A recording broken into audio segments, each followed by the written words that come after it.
Bueno, entonces arrancamos con la teoría de dinero. Voy a tratar de ser lo más dinámica posible para que no se aburran tanto. Les voy a subir un material que hay armado por la cátedra con dinero. Bueno, tienen el capítulo correspondiente de Dormus y Fisher, y si necesitaran les puedo subir por ahí el capítulo de Mochón y Becker de dinero, que está bastante fácil de comprender, o bueno, o armamos algún video extra o consultan en el foro. Bueno, el primer punto del programa de la bolilla de dinero, de la unidad de dinero, habla de funciones, orígenes y definiciones de dinero, que es lo que vamos a comenzar a ver ahora.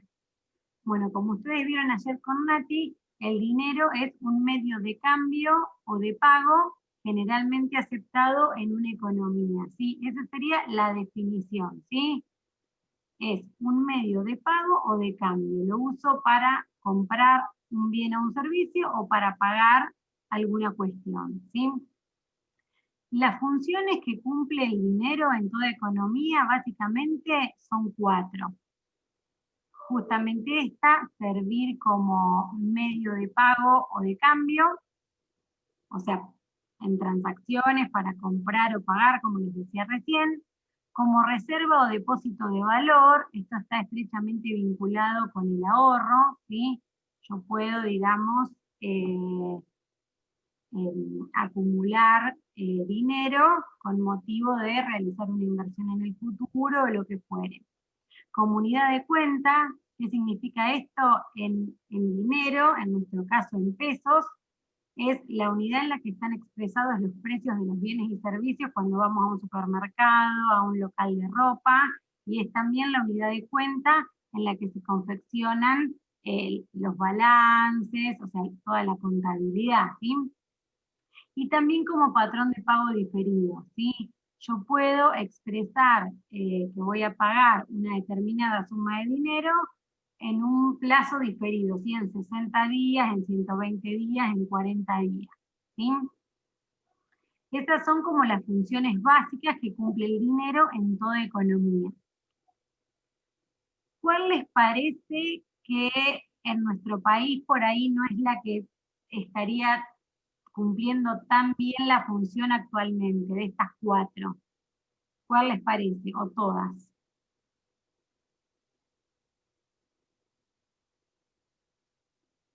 La reserva de valor o depósito. Perfecto. O sea, fíjense que nosotros podemos comprar, pagar, todo está expresado en pesos, puedo pagar en una determinada fecha y obviamente puedo ahorrar pesos, pero ¿qué pasa? En un contexto donde hay un aumento, hay inflación, que fue lo que vimos en una de las unidades anteriores, o sea, aumentan generalizadamente los precios de los bienes y servicios. Muchas veces lo que pasa con ese dinero que ahorramos es que pierde poder de compra, ¿sí? Vamos a suponer que yo en el mes de enero tenía 10.000 pesos y me los guardé abajo del colchón para ahorrarlos, ¿sí? Seguramente yo con esos 10.000 pesos en enero de este año hubiera podido comprar una determinada cantidad de bienes y servicios que hoy esos mismos 10.000 pesos me permiten una capacidad de compra mucho menor. No voy a poder comprar seguramente la misma cantidad de bienes y servicios porque esos bienes y servicios subieron de precio, ¿sí? Si bien yo sigo teniendo los mismos 10.000 pesos, 10 billetes de 1.000, por ejemplo, pero no me sirvieron tanto como reserva o depósito de valor porque yo tengo menos poder de compra, ¿sí? Entonces, en contextos inflacionarios, esta función de dinero se ve un poco, digamos, opacada en su función, por esto que les explicaba. Bien. A su vez, hay características o cualidades que tiene que tener el dinero. Bueno, y antes de esto se los voy a hacer breve para no aburrirlos, pero vieron que ahí decía orígenes del dinero, ¿sí? Eh, Al principio, o sea, no es que el dinero existió siempre tal como lo conocemos ahora, ¿sí? En un momento, hace muchísimos años, lo que se utilizaba como medio de pago o medio de cambio era el sistema de trueque, el sistema de intercambio de un bien por otro. a medida que la economía, o sea, las sociedades fueron evolucionando, ya este sistema de trueque que funcionó en una determinada época, empezó a tener serios inconvenientes, porque había que haber una doble coincidencia de necesidades, ¿sí? Vamos a suponer que yo en mi patio tenía manzanas y Agustina naranjas. Entonces, había que haber una doble coincidencia de necesidades, que si yo necesitaba su producto, ella también necesitara el mío para el intercambio, y se daba también otro inconveniente. ¿Qué cantidad? Una manzana por 2 naranjas, ¿sí? ¿Cómo era eso? Y a su vez hay bienes que no se fraccionan tan fácilmente. Entonces empezó a haber, por ejemplo, hubo piedras preciosas, minerales, hasta ganado, que hacía las veces de dinero, ¿sí? Estos son tantas cabezas de ganado o en sal y demás. En un momento, cuando los orfebres, digamos, o sea, se empezó a tomar como el patrón oro, ¿sí? Porque ¿qué pasaba con todas estas cuestiones? Tenían otros usos, aparte de ser unidad de cuenta y demás. El ganado se podía consumir, la sal se podía usar en los alimentos, las piedras preciosas se podían usar para joyas o lo que fuere.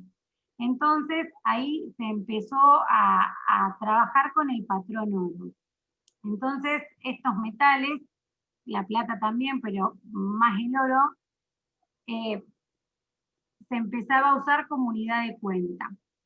Los orfebres, que eran los que trabajaban el oro, empezaron, entre comillas, a actuar como bancos, ¿sí? Porque la gente lo que hacía era depositar sus tenencias en oro en los orfebres, que le emitían como un certificado donde constaba la cantidad que habían dado de oro, y a cambio ellos pagaban por la custodia, digamos, de su oro, pagaban un valor mensual, ¿sí? Entonces, cuando necesitaban, les llevaban el papelito y retiraban una cantidad y realizaban las transacciones que quisieran, compras o pagos. Con el tiempo, ya se usaba directamente el papel. Esos papeles se empezaban a usar para intercambiar. Y ahí surgió como la primera noción de dinero-papel como lo conocemos hoy en día, ¿sí? Obviamente, conforme las sociedades siguen evolucionando, va cambiando.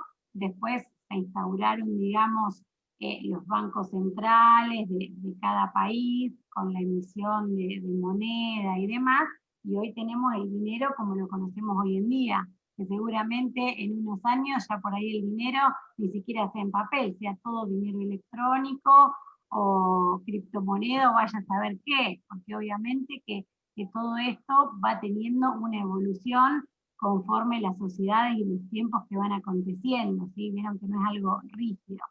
Eso es un poco, digamos, la historia o los orígenes del dinero hasta llegar al dinero como lo conocemos hoy en día. ¿Cuáles son las características o cualidades del dinero? Una de las más importantes es que sea de aceptación generalizada, ¿sí? Que en la mayoría de los lugares donde yo vaya a realizar transacciones o comprar o vender, me lo acepten sin inconveniente. Tiene que tener un valor alto en relación a su peso específico, ¿sí? Porque yo no voy a ir, no sé, si tengo que comprar una camioneta, no voy a ir con 30 valijas de plata, ¿sí? Entonces tiene que tener una alta nominación. Tiene que ser divisible, homogéneo, ¿sí? No, un billete un poco más largo, otro más ancho, otro cuadrado, otro rectangular, sí, relativamente homogéneo, durable, fácilmente de transportar, que sea de difícil falsificación. Vieron que los billetes tienen como algunas cuestiones que se ven y demás que garantizan que es dinero de curso legal. Y algo que si bien está lo último, pero que es muy importante, es que sea de oferta ilimitada, ¿sí? El dinero que decide la emisión, el Banco Central, ¿sí? Es controlado por las autoridades monetarias, ¿sí? La cantidad de dinero que se pone en circulación en una economía. No es que se emite indiscriminadamente, ¿sí? Porque si no pierde valor, por eso es de oferta ilimitada. Era también uno de los inconvenientes que pasaba con los metales preciosos y demás en aquella época. Estas son un poco las características del dinero. Bueno, demanda de dinero, determinantes, motivos por los que se demanda dinero. Bueno, determinantes de la demanda de dinero lo vimos en la clase pasada, cuando vimos el tema de la LM, ¿sí? Que representaba el equilibrio en el mercado monetario. ¿Se acuerdan que habíamos dicho que la demanda de dinero básicamente dependía de dos factores, dos determinantes? Por un lado el nivel de ingreso y por otro lado la tasa de interés. Habíamos visto que había una relación positiva o directa entre el nivel de ingreso y la demanda de dinero. A mayor nivel de ingreso, mayor demanda de dinero y viceversa. Y una relación negativa entre la tasa de interés y la demanda de dinero o demanda de saldos reales. Cuanto más atractiva es la tasa de interés, se desalienta la demanda de dinero, ¿sí? Y viceversa, ¿sí? Y los tres grandes motivos por los que se demanda dinero son básicamente por motivo: transacción, precaución y especulación. ¿Sí? Estos son los tres grandes motivos que resumió Keynes por los que la gente quiere tener dinero. ¿Por qué? Para transacción, para realizar compras o pagos; precaución, por cualquier eventualidad que pudiera surgir. Entonces, yo por ahí necesito en el mes una suma de dinero, que ya sé que es para pagar el alquiler, para pagar el supermercado, etcétera, etcétera. Pero siempre voy a retirar seguramente un poco más de dinero para tener por cualquier eventualidad o contratiempo que pueda llegar a tener y necesitar más dinero. Y después está el motivo de especulación. Puedo querer tener el dinero en vez de tenerlo en un plazo fijo que me genera un interés, porque si me surge una oportunidad que baja alguna acción o se vende algo muy barato, yo puedo, digamos, ya tener disponible el dinero y aprovechar esa oportunidad. Bueno, después ayer también ustedes vieron velocidad de circulación del dinero, la teoría cuantitativa.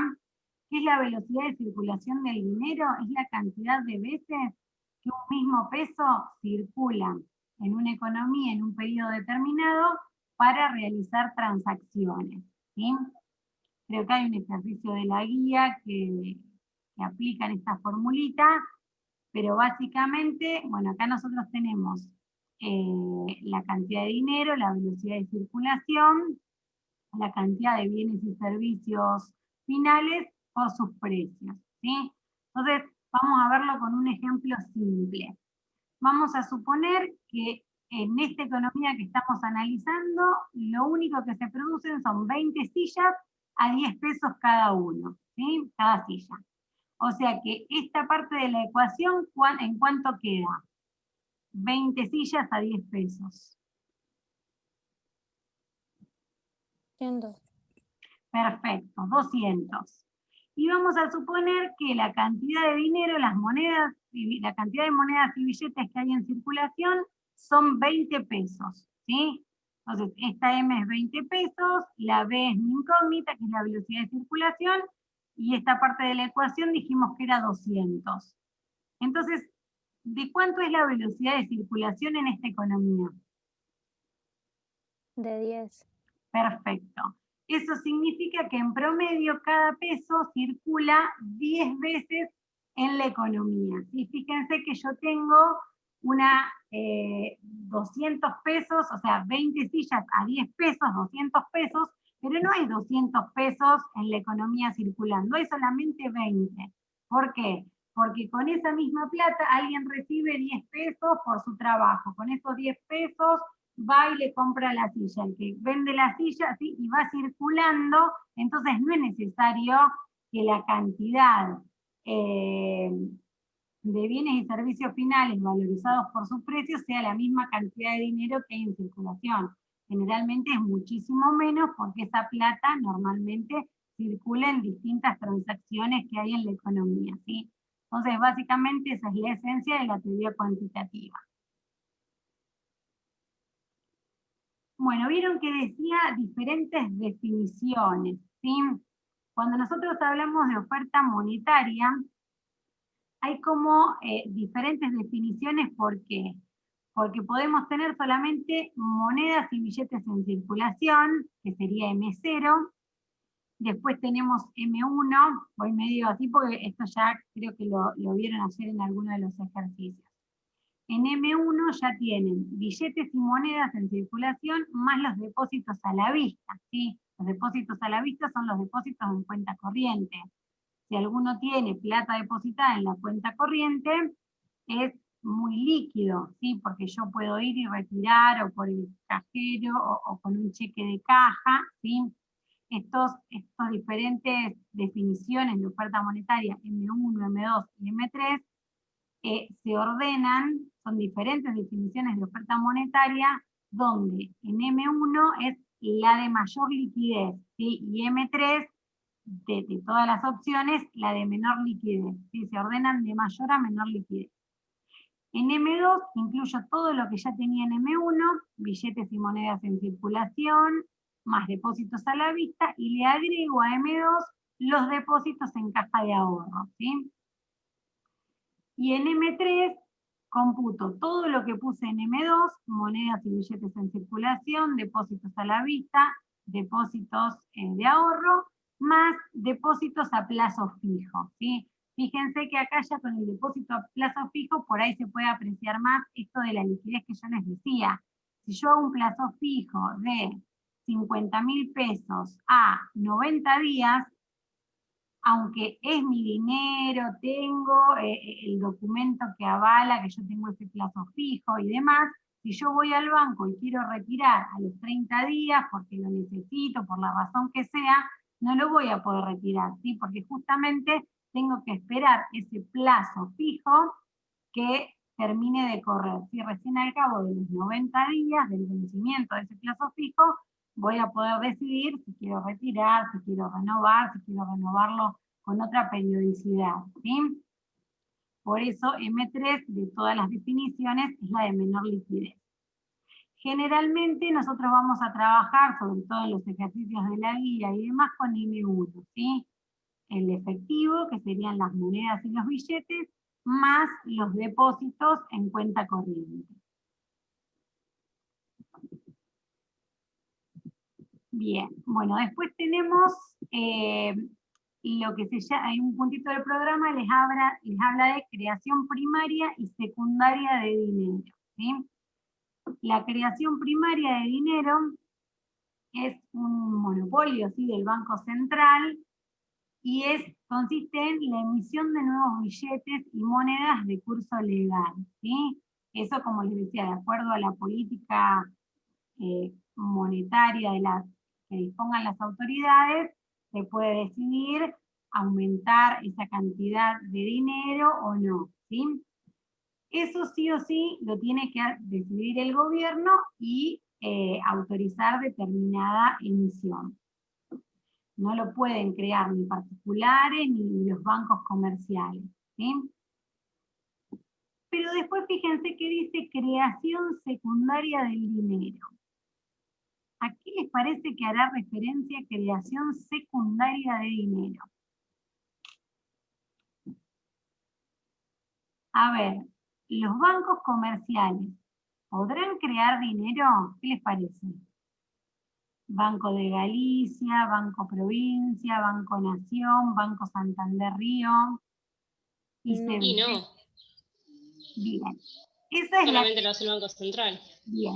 La creación, a veces cuando tomábamos orales siempre esta pregunta era clavada, pero ¿qué pasa? ¿Es verdad? Porque uno se graba a fuego. No, la emisión monetaria es que la Casa de la Moneda, que el Banco Central, que la Autoridad Monetaria, ¿sí? Entonces, obviamente todos coincidimos en que no pueden emitir monedas y billetes de curso legal. Pero hay una creación secundaria de dinero, que es aquella que surge por la intermediación de las entidades financieras. Entonces, en definitiva, los bancos comerciales crean dinero, pero no es dinero nuevo. ¿En qué consiste esta creación secundaria de dinero? A ver si se los voy a armar acá con un ejemplo. Ustedes vieron que ayer depósito ustedes vieron el coeficiente R minúscula, ¿sí? Ese coeficiente de reserva legal. ¿Alguno se acuerda qué representaba esa R?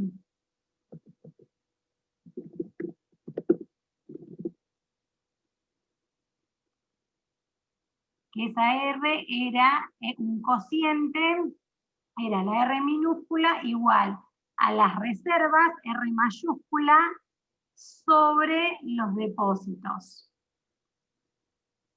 ¿Nadie se acuerda que era este? Ay, me salió mayúscula. Bueno, acá no me sale la minúscula porque se ve que no sé qué letra tendré configurada. Les voy a poner para que no se confundan coeficiente de reserva legal, ¿sí? Pero es la R chiquita. Y vamos a suponer en este caso que es del 20% o del 10%. ¿Nadie recordó qué es este coeficiente de reserva legal?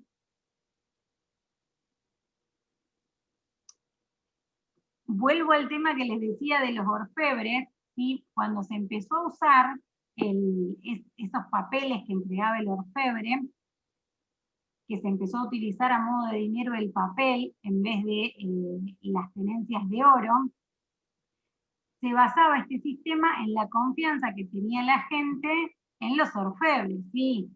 Que custodiaban, digamos, su oro y demás. ¿Qué pasó en un momento? Los orfebres empezaron a ver que como la gente se manejaba con ese papel, ellos ¿qué empezaron a hacer? A prestar a cambio de un interés y emitir más papeles. Entonces, en un primer momento, el orfebre tenía 10 pesos en oro, por decir un ejemplo, 10 pepitas de oro, por ejemplo, y había 10 papelitos que cada uno era una pepita de oro, ¿sí? Había respaldo, total respaldo, entre la documentación que hablaba de esa tenencia en oro y el oro real que había en la economía. ¿Qué fue lo que pasó? Que como el orfebre empezó a ver que tenía por meses y meses y meses esas 10 pepitas y la gente se manejaba con los papelitos, empezó a prestar, ¿sí? Entonces emitió, por ejemplo, 5 papelitos más. Y la gente después le iba pagando, obviamente, con el interés y tenían una ganancia y cada vez podían, digamos, hacer crecer su negocio entre paréntesis. Ahora, ¿qué pasaba si la gente, los 10 originales que tenían los 10 primeros papelitos de las 10 pepitas, iban y le reclamaban las 10 pepitas al orfebre, que ya había prestado, emitido papeles y usado pepitas para prestar a terceros?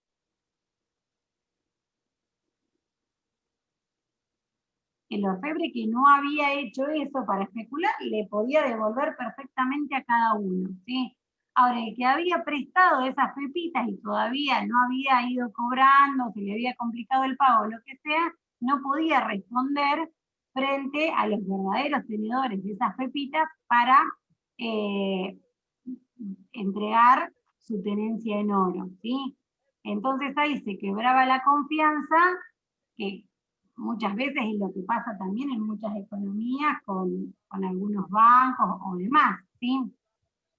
Entonces, este coeficiente de reserva legal, después cuando, digamos, los países instauraron sus bancos centrales, sus sistemas monetarios y demás, para evitar ese inconveniente que había pasó fehacientemente con los orfebres, aunque hubiera otro tipo de instituciones con otras formalidades, se decidió establecer un coeficiente de reserva legal. Esto es obligar a estos bancos comerciales, estas entidades bancarias, a que guarden sí o sí una determinada fracción sobre esos depósitos.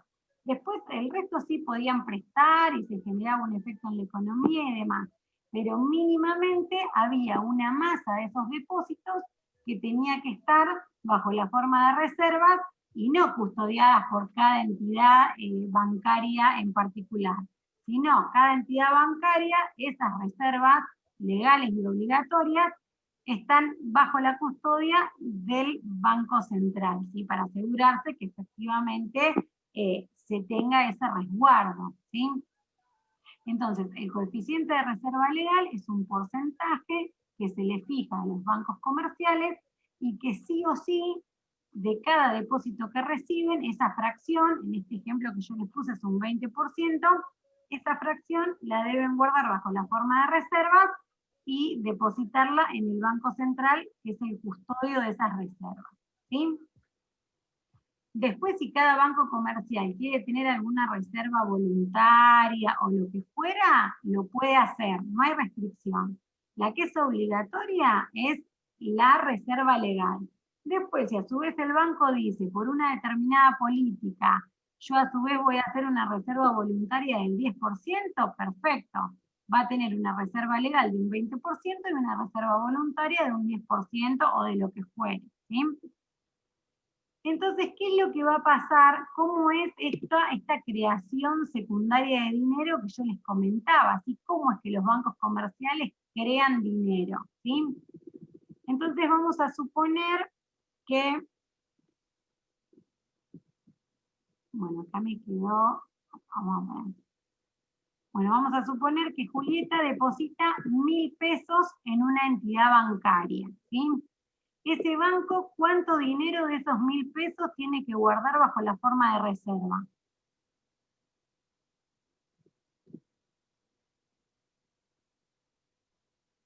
¿No guarda nada? Perfecto, guarda 200, ¿por qué? Porque está obligado por el coeficiente de la reserva legal, que es de un 20%, a hacer una reserva legal del 20% de cada depósito. Entonces, en este caso, este depósito de 1.000 obliga a generar una reserva legal de 200 pesos. Por lo tanto, ¿cuánto podría prestar este banco a terceros? 800, ¿sí? Le depositaron 1.000, guardó 200 y los 800. Una de las principales funciones de los bancos comerciales es captar depósitos y dar préstamos, ¿sí? Porque es una de las principales funciones, porque los bancos comerciales son como cualquier empresa, ¿sí? Quieren ganar dinero, ¿sí? Quieren obtener un beneficio, una utilidad. Entonces los bancos vieron que tienen tasa activa y tasa pasiva. O sea, ustedes fíjense que si ustedes depositan una plata en el banco, vamos a suponer un plazo fijo, el banco les paga una tasa del 24% anual por ese plazo fijo. Pero si ustedes van a pedir un préstamo al banco, vamos a suponer que Camila deposita 1.000.000 de pesos a plazo fijo por un año en el banco y le paga un 23% anual. Y el resto de nosotros, a uno le dan un préstamo de 100.000, a otro de 200.000 y demás. ¿Qué les parece? ¿Que la tasa que nos van a cobrar va a ser del 23%? ¿Va a ser mayor? ¿Va a ser menor?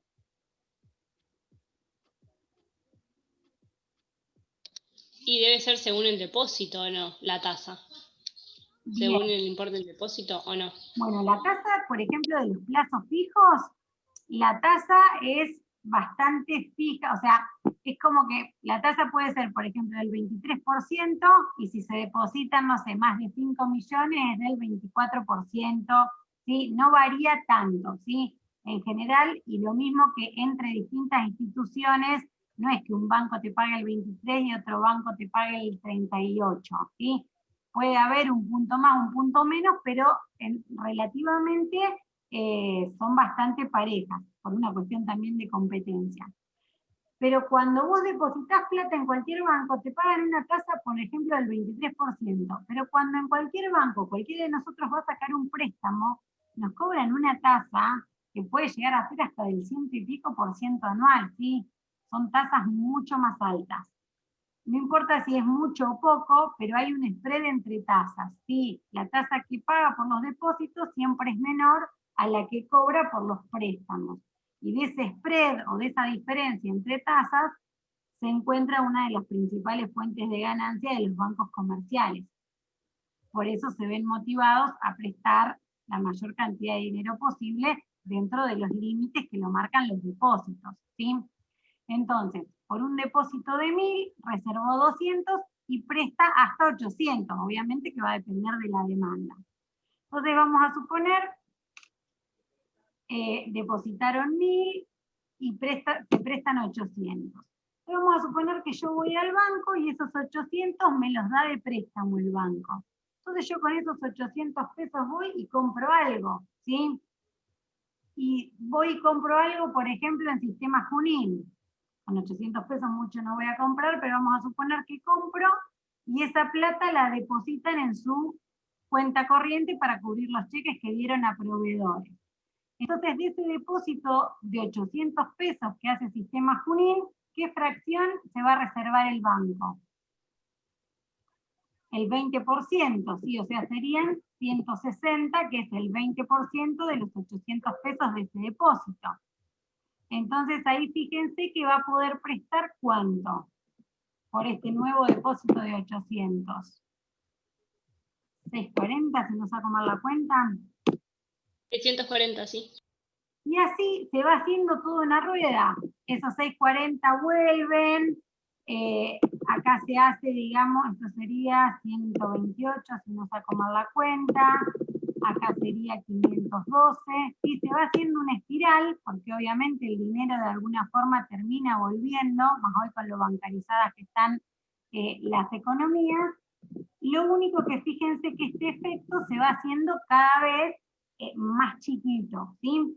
Este esquemita simple es lo que se llama creación secundaria de dinero, que es esta que surge por la intermediación de los bancos comerciales. Obviamente que no es nuevo dinero, pero en definitiva, si el gobierno decide creación primaria, si se imprimen nuevos billetes, hay más dinero en la economía circulando. Y por la creación secundaria, esta, entre comillas, obviamente, creación secundaria de dinero, pasa lo mismo. Porque esos 1000 que alguien tenía y decidió depositarlos, terminan generando un efecto expansivo, ¿sí? Y de ahí que se hable de creación secundaria de dinero. Por supuesto que no son nuevos billetes, pero son los mismos billetes que ya existen, que gracias a esto pueden circular una mayor cantidad de veces en la economía para realizar transacciones. Entonces, ¿por qué se habla de creación de dinero? Porque estos 1000 pesos originales que alguien depositó en el banco terminan creando dinero por un X valor, ¿sí? Que sabemos que va a ser un efecto multiplicador. ¿Cómo podemos saber nosotros esos 1000 pesos de depósito inicial en cuánto dinero se transformaron? Obviamente no nuevos billetes, ¿sí? Seguramente ayer ustedes vieron una formulita, porque ese depósito inicial de 1000, acá tenemos el multiplicador del dinero bancario, vamos a poner así, multiplicador del dinero bancario, por el depósito inicial que era de 1000 pesos. Ese multiplicador del dinero bancario, ¿cómo lo calcularon en la clase de ayer?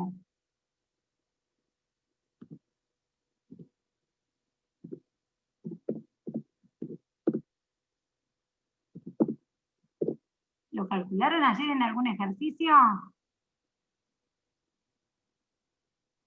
¿Vieron Yo que no hay... estuve en clase, no sé si alguien estuvo.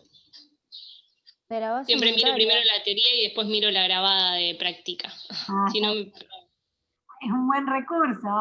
La clase que viene ya quedé con Nati porque balanza, mira, yo mezclo temas, igual ya se nos está por cortar en breve. Pero la clase que viene, que es balanza de pagos, es un tema que les cuesta mucho, es sector externo y es medio complejo. Ahí coordiné para poder dar yo la teoría el miércoles, con un enfoque práctico, viendo cómo es la balanza, qué partes tiene, cómo se registra, y con algunos ejemplos, y al jueves que puedan resolver los ejercicios de la guía. Bueno, en el minuto que nos queda, hay dos multiplicadores en el tema este de dinero que a veces se les genera confusión. Uno que alguien dijo recién es multiplicador de la base monetaria, que no es este, lo vamos a ver en un ratito, al multiplicador de la base. Y después tenemos el multiplicador del dinero bancario. El multiplicador del dinero bancario es 1 sobre R, ¿sí? 1 sobre esa R minúscula. A mí acá me lo pone en mayúscula, ¿sí? Pero bueno, es ese 1 sobre R, en este caso es 1 dividido 0,20. Entonces, en este caso, nuestro multiplicador del dinero bancario es igual a 5.